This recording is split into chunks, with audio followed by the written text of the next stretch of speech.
eu nunca fui nada individualmente, sempre fui alguma coisa coletivamente.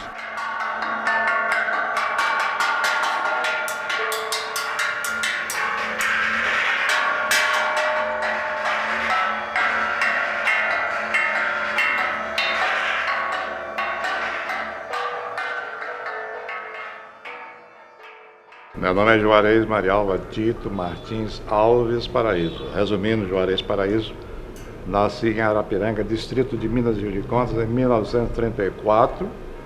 Por questões políticas, uma vez que meu pai era um democrata, vivendo no meio de coronéis, teve que fugir para não ser preso de Rio de Contas para Salvador, Bahia, na década de 40. E cheguei aqui com 8 anos de idade.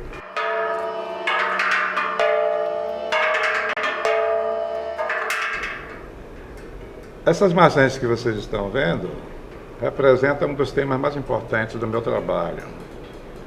Durante a ditadura militar, nós tivemos uma repressão em todas as áreas, inclusive na área do sexo, que foi absolutamente censurado. E o propósito aqui foi, antes de tudo, desmistificar a fase talvez mais acentuadamente erótica do meu trabalho se dá nessa área, nessa fase, nesse período. A fase para mim é libertária, porque eu também colocava para fora toda a minha indignação com relação à repressão sexual e mostrava às outras pessoas o que eu entendia como essa libertação e essa possibilidade de viver o sexo de uma forma livre, sem pesadelos.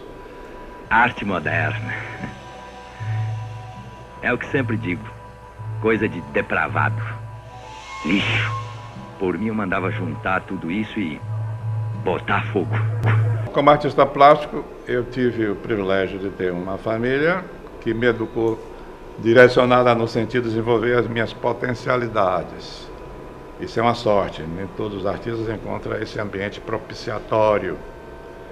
Um pouco de talento, um pouco de habilidade que foi desenvolvida com muita disciplina e obsessão. Bom, desde a infância, essa habilidade minha foi demonstrada através da modelagem, naturalmente como uma brincadeira, como toda criança faz, mas de grande importância, como é justamente nessa fase de formação, o exercício criativo, mesmo despretensioso, através de qualquer técnica.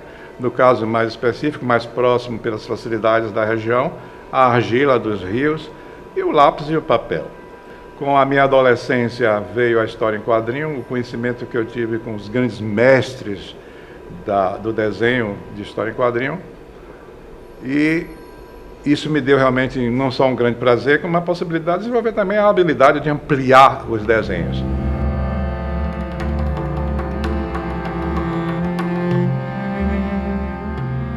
Bom, eu entrei na Escola de Belas Artes no sentido de procurar uma disciplina maior, desenvolvimento da minha sensibilidade e conhecimento de técnicas na década de 60, na década de fim de 50. Eu fiz todos os cursos de Belas Artes, fiz o curso de pintura, o curso de escultura e o curso de gravura. Na verdade, eu fui o primeiro gravador com diploma oficial no Brasil, né? Comecei a ensinar mais ou menos com 18 anos, mais ou menos, sobre a égide do grande mestre Mendonça Filho.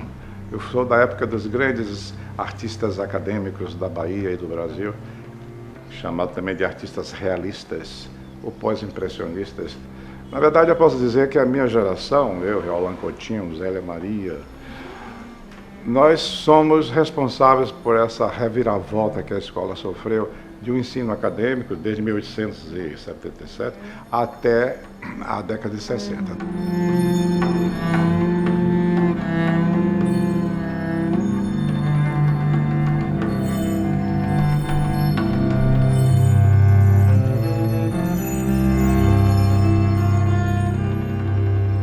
Eu tinha uma opção. A prostituição estética, que é secular, quer dizer, está a serviço de alguém ou de alguns interesses estéticos, de programar a minha vida em função de conquistas materiais, ou estruturar minha vida em função da expressão individual minha, sem nenhum freio, sem nenhuma restrição. Minha opção foi essa. Para isso, eu ouvi o conselho do meu pai. Tenha uma profissão para lhe dar o alimento, para lhe dar essa liberdade, para lhe dar essa autonomia, senão você vai ficar sempre dependente das concessões que todos os artistas, de um modo geral, faziam na época, e ainda fazem, ao mercado de arte, aos marchands de um modo geral. Então eu fui fazer contabilidade, meu pai era contador também. E essa via cruz, que eu enfrento como uma via cruz, não serviu para nada, apenas eu estava no intuito de ter uma profissão de sobrevivência. Porque como artista plástico, pretendendo apenas a expressão pessoal, sem ligar a nenhuma concessão, eu iria morrer de fome, porque a Bahia nunca teve mercado de arte. Entendeu? E o mercado sempre é uma coisa dúbia e duvidosa. Então, desistindo da possibilidade de ser um contador, eu me formei em contabilidade, inclusive, né? Eu tive a grande opção da minha vida, que foi o ensino. Aí sim, encontrei na cátedra tudo que um artista deve ter. Porque ali é o momento de você transferir a sua experiência criativa como artista, como pesquisador, que todo artista é um pesquisador, para o aluno, que está também buscando isso e precisa disso, de ser um pesquisador de sua própria autoexpressão. Então a cátedra foi para mim o grande prêmio da minha vida.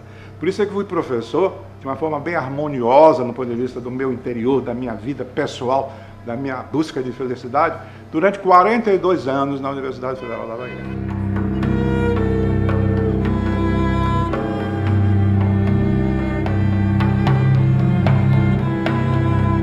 Eu saí bruscamente da arte acadêmica para uma arte abstrata, né? Foi uma mudança assim, abissal, radical, pela decepção dos meus grandes mestres de arte acadêmica, né? Porque eu era encaminhado para ser um dos herdeiros, um professor de arte acadêmica da Escola de Belas Artes, continuando os postulados da arte acadêmica realista. De repente eu me transformo num artista moderno, ou busco ser um artista moderno, com produtos modernos. Isso foi realmente uma coisa muito decepcionante para os meus professores.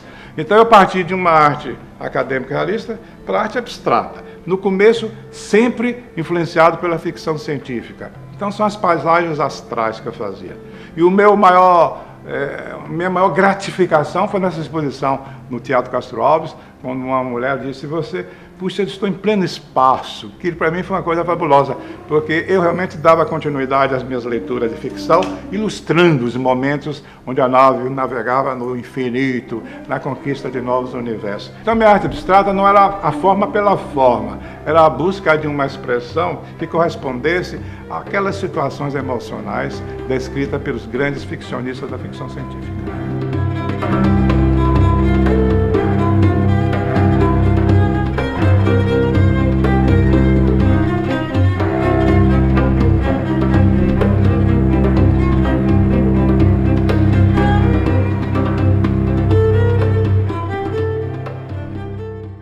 Eu nunca tive ateliê, porque o meu ateliê era a minha sala de aula. Eu tinha 3, 4 salas de aula e as paredes eram o meu ateliê. As pranchas eram as minhas mesas de trabalho. Então a minha sala de aula era uma exposição permanente do que eu fazia e do que eu falava, do que eu discutia. Sofri muitas repressões, fui considerado como um artista tarado, porque a parte também erótica, a minha sempre foi uma parte frontal, sem medo, sem receios. O sexo para mim é uma coisa importante e sadia, não há nenhum crime, nenhum pecado nisso, né? O que existem são deformações e equívocos. Então eu fazia o meu trabalho erótico de uma forma muito honesta e sem subterfúgios. E por isso mesmo sofri as repressões naturais. Quem vai, como se diz, quem vai à chuva para se molhar. Então isso eu fazia nas minhas paredes, né? Os meus alunos sempre comungaram com os mesmos conceitos, sempre gostaram. Mas, de um modo geral, contrariava muita gente isso, né? A próprios colegas da própria universidade, alguns altamente preconceituosos que não tinham nenhum nível, nenhum gabarito de ser um professor universitário, né?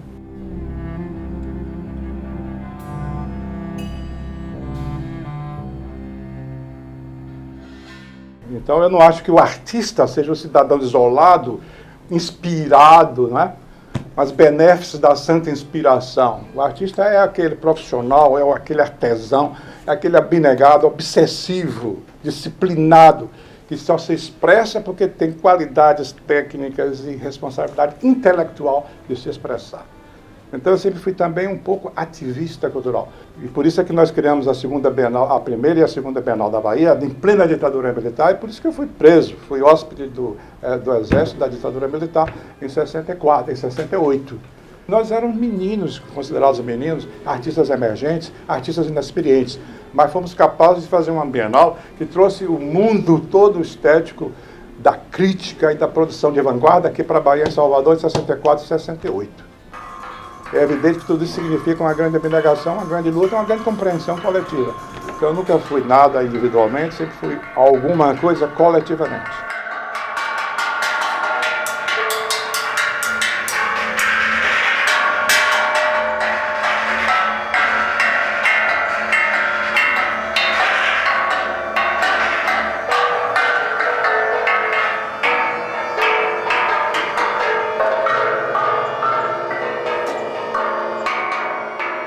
O trabalho feito para a cidade de Salvador, eu tenho como altamente representativo, do meu ponto de vista, o mural que está lá no Hospital Roberto Santos. Agora, eu tenho um trabalho interessante também, uma escultura que está lá em Pituaçu, é a única escultura, todas as outras são de Mário Cravo. Essa escultura foi fruto da concorrência pública. E tem um trabalho que, lamentavelmente, está sendo destruído pelo tempo e pela falta absoluta de sensibilidade dos gestores para restaurar, que é lá no centro administrativo, na Secretaria da Agricultura. É um trabalho de 180 metros quadrados, externo. Pouca gente enfrenta essa coisa de fazer um trabalho externo, porque no trabalho externo o artista tem como contra ele várias coisas, adversidades imensas. A chuva, o calor, a atmosfera poluída, são vários fatores de destruição. Então a gente tem que trabalhar com materiais permanentes e com uma certa ousadia.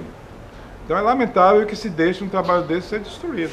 O Vinícius de Moraes está em Itapuã, é de bronze, foi fundição feita em São Paulo, e nós temos algumas cópias dele, essa é uma delas. Essa está só o tronco e a cabeça, que é fruto da sensibilidade de Márcia Magno. Eu fui convidado para fazer com a participação dela. E acho que é um dos melhores trabalhos que tem em termos de escultura personalizada. Escultura que representa a figuração de pessoas importantes culturalmente para a cidade. O Museu Geológico foi um trabalho que eu fiz que me deu uma grande satisfação, porque eu sempre procurei fazer murais de pouco custo, com algumas exceções. Porque eu criei aqui na Bahia, é evidente, não vou dizer que eu inventei, eu criei aqui na Bahia uma possibilidade de fazer mural com pouquíssimos recursos. Porque a ideia é essa, eu não faço porque custa muito caro. Realmente, fazer um mural de madeira custa muito caro. O Caribé fez muitas coisas preciosíssimas, agora é muito caro. A pedra colorida, o vidrotil é caríssimo. Eu fiz muita coisa na Aliança da Bahia. No Museu Geológico eu trabalhei justamente com materiais singelos, pedras que existem aqui na Bahia. O calçadão da Praça da Sé foi fruto de uma concorrência pública que eu ganhei. Dentre vários artistas eu tive o privilégio de ganhar. E esse calçadão foi um investimento material muito grande, mas muito grande mesmo. Nós levamos cerca de 3 meses realizando aquele calçadão. Porque eu não faço um molde para se repetir. Cada determinada dimensão é uma coisa diferente, não se repete. No meu trabalho não se repete. Então isso tudo foi destruído para você colocar granito. Eu conheci Salvador colonial. E olha que eu sou da década de 40, eu falo em termos de consciência, né?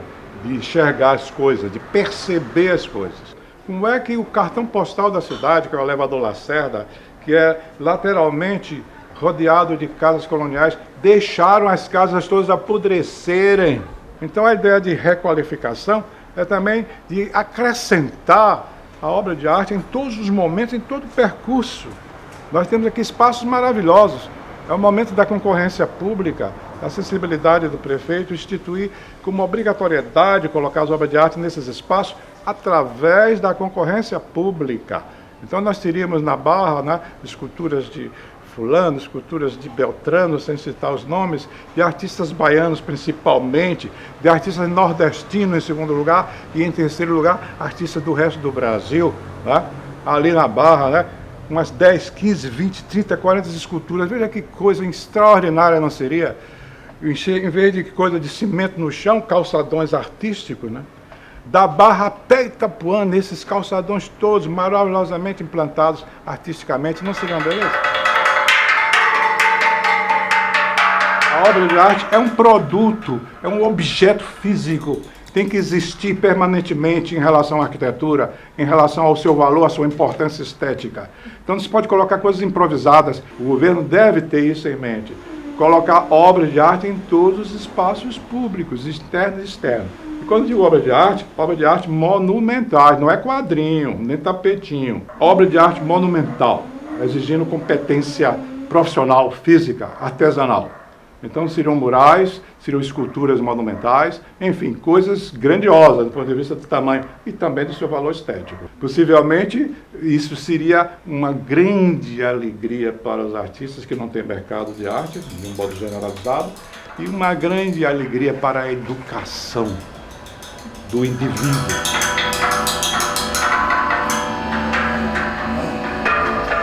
Outro problema maior que existe dentro da problemática da arte pública é a falta de preservação das poucas obras que existem. As obras que existem estão caindo aos pedaços. Calazans Neto teve uma obra agora deteriorada até o extremo. Ela teve que ser retirada de Itapuã, e aquilo era um patrimônio da cidade, custou dinheiro do Estado, né? Independentemente de ser uma obra de arte respeitável, as gestões públicas deixaram que a obra apodrecesse, caísse aos pedaços. Isso é um absurdo dos absurdos. Não existe incentivo para a criação de novas, nem tampouco a preservação das poucas que existem. Ao contrário de outros estados. Quem quiser ver esse contraste, vá até Recife para ver. Vá até Paraíba. E até mesmo os grandes centros, São Paulo e Rio. Rio de Janeiro tem algumas grandes tentativas. São Paulo é mais soberba, né? É mais extraordinário. Nos metrôs, os artistas são solicitados, as grandes obras públicas lá em São Paulo. Salvador não tem nada. E o pouco que tem foi fruto de apadrinhamentos políticos.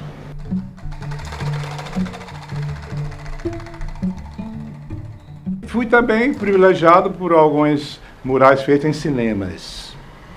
Tive vários murais destruídos, e principalmente pelos evangélicos. O tema era relacionado com o candomblé, eles destruíram a marteladas, escrevendo em cima Deus é fiel, a quem eu não sei. E foram destruídos trabalhos no Cinearte 1, Cinearte 2, que era Politeama 1, Politeama 2, pela Igreja Renascer em Cristo, e foi destruído também lá no mural que eu tinha, muito interessante, porque é um mural que eu cavei com as mãos na parede, com algumas ferramentas, mas ele foi todo extraído, sem adicionar, só subtraindo.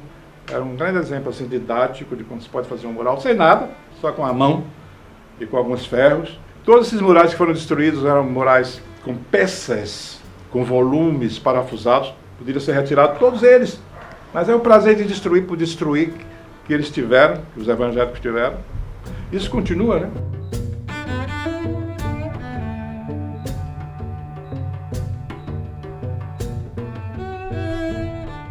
O Facas fez para mim um documentário que é realmente muito importante, porque o Cinema Tupi foi destruído.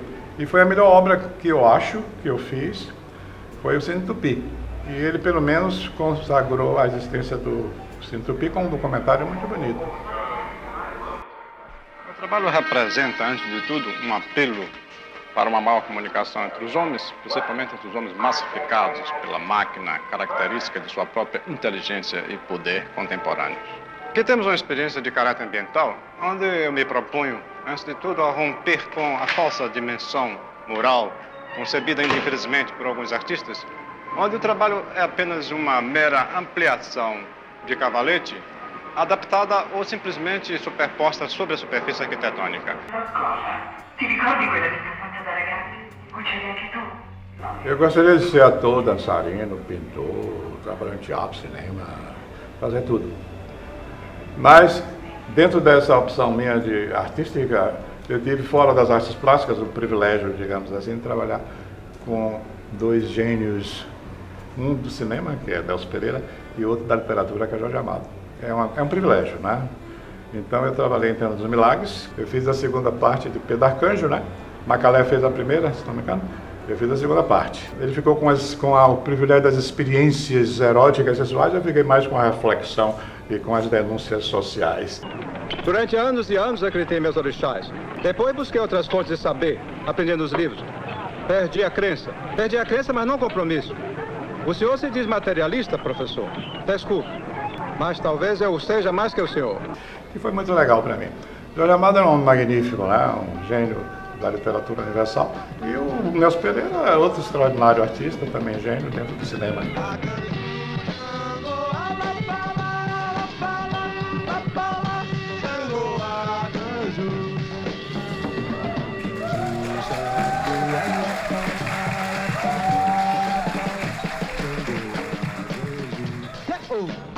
Eu fiquei fascinado com o aparecimento da fotografia digital.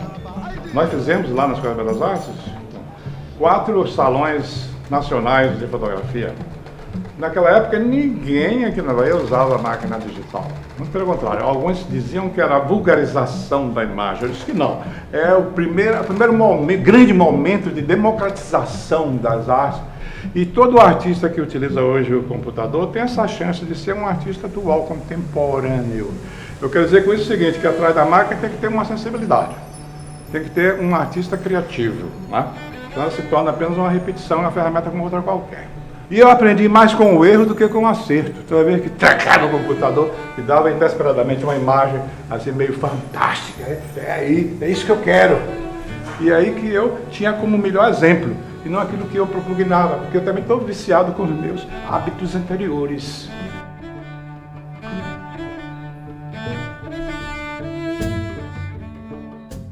Estou hoje com 80 anos, já tive várias fases. Como eu disse, nunca me fixei num só tema, porque evidentemente, como dizia o Kandinsky, toda arte é filha do seu próprio tempo, né? Tudo é mutável, se há alguma coisa absoluta é a mutação, é a mudança. Então é claro que o indivíduo tem que mudar de acordo com o seu contexto. E eu fiz várias coisas, arte de denúncia, arte erótica, arte como sublimação, quer dizer, arte como beleza, busca de beleza, enfim, várias gradações. Então, eu tenho aqui um acúmulo de uma série de experiências. Nessa sala aqui, nesse momento, existe ali arte de denúncia, existe aqui arte erótica, existe aqui uma arte mais ligada à religião, existe ali uma arte mais pública em termos de decoração de carnaval, etc. São vários momentos aqui, nesse pequeno ângulo aqui, onde eu posso traduzir aqui vários períodos da minha vida, várias experiências artísticas, e poderíamos conversar longamente sobre vários conceitos de arte.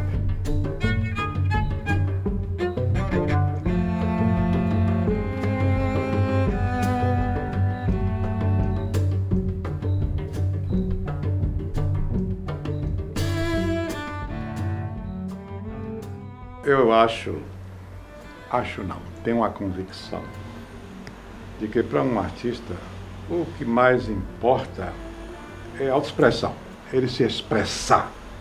Senão enlouquece, senão sai correndo pelo meio da rua, senão vai cair na mão de psiquiatras. Então ele se expressa, se liberta. Mas o segundo momento mais importante é doar isso a alguém.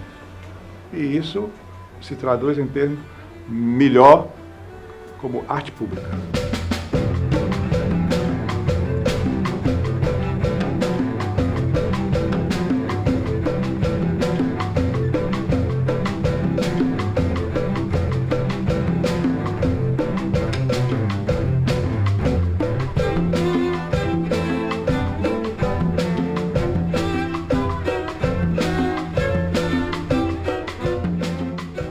E no momento que a obra pública passa a pertencer à consciência coletiva, né, cultural, ela não pode mais pertencer a determinado indivíduo, ela pertence ao acervo, né, cultural, coletivo, à consciência coletiva.